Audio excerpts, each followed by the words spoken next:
धीरेंद्र शास्त्री यांनी नागपूरमध्ये एका कार्यक्रमात मुख्यमंत्री देवेंद्र फडणवीस, नितीन गडकरी व श्री मोहन भागवत उपस्थित होते। त्या सभेमध्ये एक बेताल वक्तव्य केले। त्या वक्तव्यात ते म्हणाले की शिवाजीराजे थकलेले होते आणि थकले असल्यामुळे त्यांचे गुरु रामदास स्वामी यांनी हे राज्य सांभाळावं, अशा प्रकारचं बेताल वक्तव्य देऊन त्यांनी छत्रपती शिवाजी महाराज यांच्या प्रतिष्ठेला व महाराष्ट्राच्या जनतेला डिवचण्याचा प्रयत्न केलाय।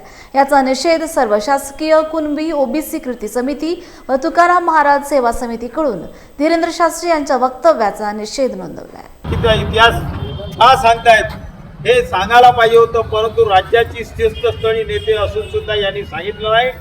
आणि या टपोरी बागेश्वरांनी या अगोदरही तुकाराम महाराजांच्या बाबतीत असं बेताल वक्तव्य 2024ला केलेलं होतं। आज त्याचप्रमाणे यांनी काल या प्रकारे शिवाजी महाराजांच्या बाबतीत केलं।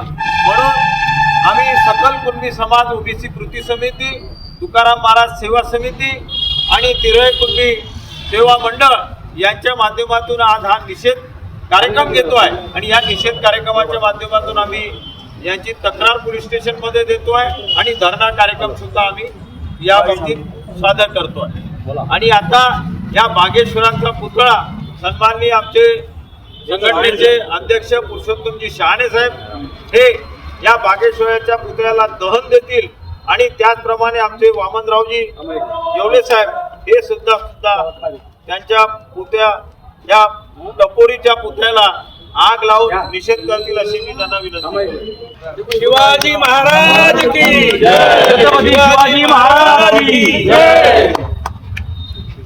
बागेश्वर मुर्दाबाद, मुर्दाबाद। महाराष्ट्र शासनाचा शासनाचा निषेध असो, निषेध असो, निषेध असो।